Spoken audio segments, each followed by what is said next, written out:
तो आज हम एक बड़े ही मजेदार कहानी समझने वाले हैं। इसका टाइटल है घरेलू कूटनीति, रानी की अंग्रेजी के जरिए। अब यह सुनकर थोड़ा अजीब लगता है ना? चलिए देखते हैं कि आखिर इसमें ऐसा क्या खास है। अच्छा, एक सवाल है।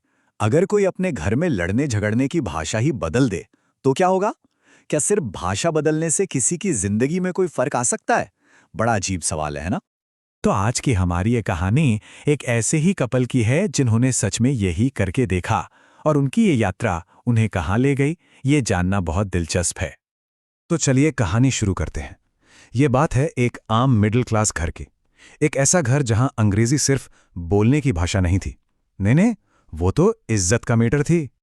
कहानी के जो हीरो हैं वो अपनी अंग्रेजी के बारे में कहते हैं, we could speak fluent English with anyone who couldn't speak fluent English. मतलब सीधी सी बात है, उनकी अंग्रेजी बस काम चलाऊ थी, दिखावे के लिए एकदम परफेक्ट। पर शर्त बस इतनी सी थी कि सामने वाला भी उन्हीं के लेवल का हो। अब इस फर्क को और अच्छे से समझने के लिए जरा उनके पड़ोसियों को देखिए। कपूर साहब। कपूर साहब की तो मोहल्ले में अलग ही धाक थी। क्यों? क्योंकि उनके घर फिल्म फेयर और फेमिना जैसी मैगजीन और द पायोनियर जैसा अंग्रेजी अखबार आता था। और हमारे हीरो के घर, वहां आती थी मनोहर कहानियां और सरिता। तो ये सिर्फ पढ़ने की चॉइस का फर्क नहीं था, ये सीधा सीधा सोशल स्टेटस का फर्क था। और फिर एक दिन इसी सोशल स्टेटस को पाने की जिद में एक ऐसी घटना हुई जिसने सब कुछ बदल कर रख दिया। हुआ यूं कि एक दिन कपूर साहब से इम्प्रेस होकर हमारे हीरो ने सोचा, आज जरा पत्नी को अंग्रेजी में डांट लगाते हैं, थोड़ा रौब जमेगा। लेकिन हुआ वो जो उन्होंने सपने में भी नहीं सोचा था। डांट सुनकर उनकी पत्नी डरने की बजाय जोर जोर से हंसने लगी। उनको लगा कि पति शायद कोई अंग्रेजी में चुटकुला सुना रहे हैं। बात यह थी कि जब भी वो लोग कपूर साहब के घर जाते थे और वो कोई अंग्रेजी में जोक मारते थे, तो ये दोनों बिना समझे ही हंस देते थे। भाई, इज्जत का सवाल था। तो पत्नी को लगा कि आज घर पर भी वैसा ही कुछ हो रहा है। और बस यहीं पर कहानी में आता है असली ट्विस्ट। जब पति ने बताया कि अरे मैं तो डांट रहा था, तो दोनों को बड़ा दुख हुआ। पति को इस बात का दुख कि उसकी अंग्रेजी में इतना भी दम नहीं कि कोई डर जाए, और पत्नी को इस बात का कि उसे डांट वाली अंग्रेजी भी पल्ले नहीं पड़ती। समझिए, दोनों को एक साथ ज्ञान की प्राप्ति हुई।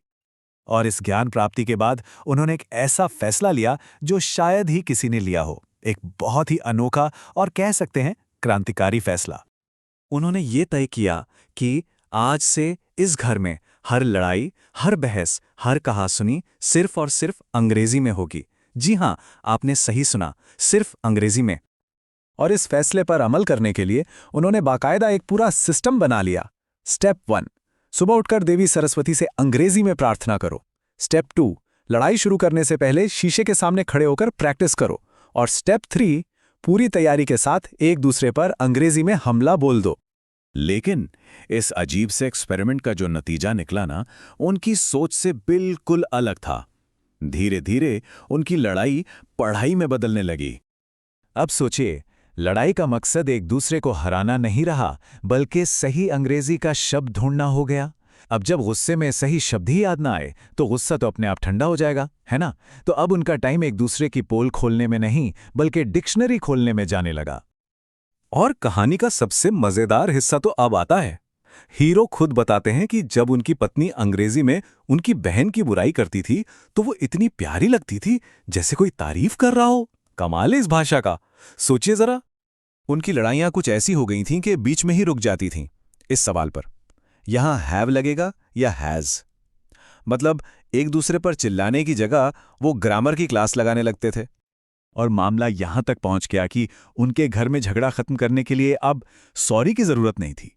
नहीं, अब थी जरूरत अंग्रेजी ग्रामर की उस मशहूर किताब की, वरेन एंड मार्टिन। याद है ना? हर झगड़े का सुप्रीम कोर्ट अब यही किताब थी। जो इसमें लिखा है वही फाइनल। तो चलिए अब देखते हैं कि उनकी इस अनोखी मेहनत का उन्हें क्या मीठा फल मिला, वो भी समाज में। और फल मिला भी तो क्या खूब मिला। सास अपनी बहू की तारीफें करते नहीं थकती थीं। कहती थीं, मेरी बहू तो हाईली एजुकेटेड है। काम वाली बाई चंपा, जो पहले कोनों में झाड़ू नहीं लगाती थीं, अब सोफे के नीचे भी सफाई करने लगी। और तो और, ये लोग अब अपनी अंग्रेजी लड़ाई सबको सुनाने के लिए खिड़कियां खोलकर झगड़ा करते थे। लेकिन असली जीत असली जीत तो तब हुई जब कपूर साहब ने चाय के साथ पार्ले जी की जगह इंपोर्टेड कुकीज रखना शुरू कर दिया। तो मतलब सोशल स्टेटस तो बढ़ा ही, साथ में असली ज्ञान भी मिला। आखिरकार वो प्रेजेंट टेंस और फ्यूचर टेंस के बीच का फर्क समझ ही गए। पर कहानी यहां खत्म नहीं होती। अंग्रेजी में महारत हासिल करने के बाद अब कहानी एक और भी मजेदार मोड़ लेती है। अंग्रेजी में लड़ने में तो वो एक्सपर्ट हो गए, अब उन्होंने अपना अगला मिशन बना लिया है और वो है तमिल, कन्नड़ और मराठी जैसी भाषाओं में लड़ना सीखना। लेकिन क्यों? उनका तर्क सुनिए। उनका मानना है कि अगर वो इन भाषाओं में लड़ना सीख गए तो शायद उन राज्यों के नेता उन्हें यानी हिंदी बोलने वालों को दिल से अपना लेंगे।